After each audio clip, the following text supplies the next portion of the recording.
Mag-upgrade tayo ng tires ngayon. Upgrade ba? Downgrade? Di ko alam. 40C kasi ito medyo mabigat. Parang itong stock tire ni Siluro Gravel nasa 560 to 600 grams ang isa. Medyo nalalaparan ako sa kanya. Ginamit ko to kagabi.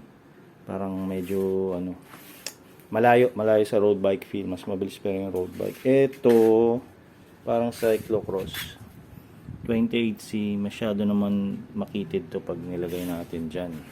So ang gagawin ko, ito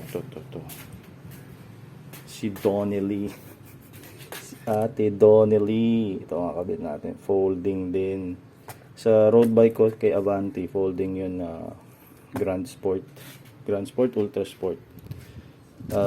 25C yun, masyado naman makitid. Ito 35C. Yan, tingnan mo yung weight nito. Gulat ako dito, mura pa. Wala pang 1K ang isa niyan. Yan 398 grams. Pero paiba-iba. Itong isa, same din to. Donnelly din, same size. 735. Mas mabigat lang ng konti. 416 grams. So baklasin ko lang doon. Baklasin ko si stock tire, si CST tire, and then kabit natin to. Medyo kikitid lang to ng konti, pero hindi naman masyado. Sakto lang sa gusto ko. 35C, parehas kami ni Bern na naka 35C. Eto pala mga boss, magpapalit din ako ng tube. Kasi yung tube sa stock ni Java, ganito lang 48mm. Ang liit lang nakaangat, and 35-43 to eh. Pag natin, tinimbang natin, nasa 150 rin ata to. Ayun, 150. 48mm. Ang need natin is, para sa akin yung nagpalit akong 35C, 60mm na valve, yung mahaba. Tapos 25-32 naman to. Medyo mas magaang siya. Tapos ang habol ko yung valve kailangan ko yung mahabang valve. So parang pag sinuma total mo lahat, almost 400 to 480 grams din ata yung nabawas natin sa weight sa wheel set. Kaya hindi pa tapos, nakakabit ko pa yun. So eto na, na-mount ko na si Donnelly. Kaso yung ginamit ko yung 25-32 na tube, parang hindi niya mabuka masyado. Kaya yung sinukat ko to, nasa 31 something lang. Tanyo, digital caliper tayo. 0. Yeah, dulo-dulo. May kasi ito, may knob sa dulo ng knob tayo. Doon sa diamond. Yan, 31.6. Yung stock natin, to 40C, so 40.3. 35 dapat. Kung 35C to talaga, dapat mga ganyan yan. So malayo pa. So ang gagawin ko, ilalagay ko yung 35-43 na tube dito sa likod. Ito as is 25-32 60mm. Tingnan natin kung magbabago, kung mas bubuka. Problema lang dito sa folding tire, medyo mahirap siya i-mount kasi nga folding. And papuputukin mo pa yan sa gilid. Ito 28C pero 26 lang binibigay nito. Sukatin natin. Kasi nga 25 din gamit ko na tube dyan.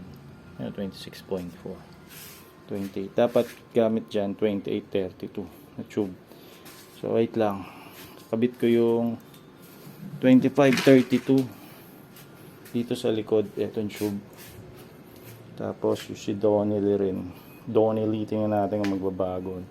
Pag mas bumuka, di balik ako sa 35-43 na tube kahit na 40mm. So again, compare muna natin weight. Ito si Donnelly folding tire X-Rush 398. Pero minsan 416 yan, 415.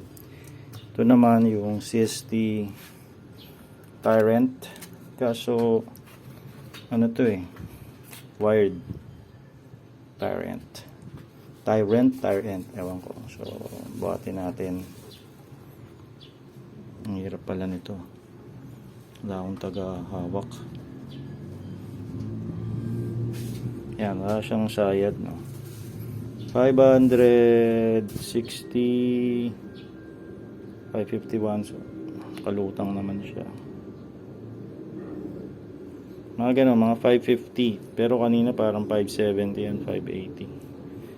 Medyo malayo din, sayang din yung grams.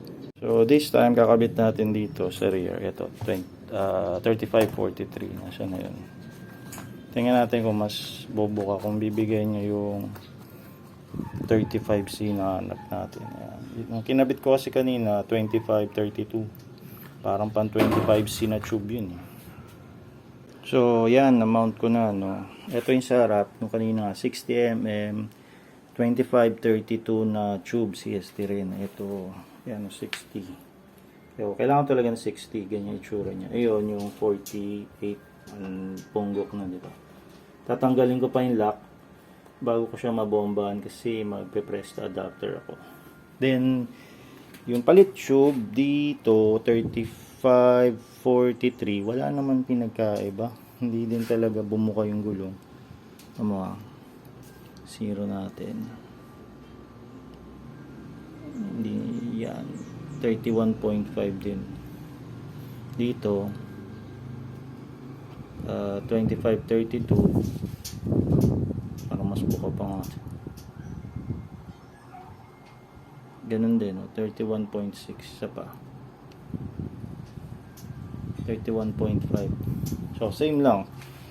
Gamitin ko na lang, yun nga, yung 60mm 2532 na tube kesa doon sa 48mm na 3543. Wala kasi ako makitang 60mm na yung ganito, 60mm na 3543. Mas okay sana eh, medyo mabigat lang, pero mas okay yung ganung press the valve, may konti akong space, madaling mag-pump. So ito itsura ni 35C na Donnelly Explore Rush.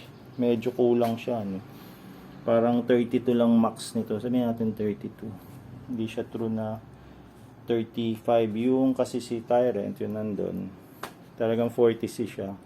Sobra pa nga, 40.5. Pero overall okay na rin to. Kasi hindi naman ako masyado magte-trail. Ang habol ko lang kasi hindi matagtag masyado. Yun naman kasi si 40C, parang ewan ko, parang nabigatan ako masyado ron. Or mahinang lilalang lang ako. So medyo mas maganda rin tingnan to pag 35C.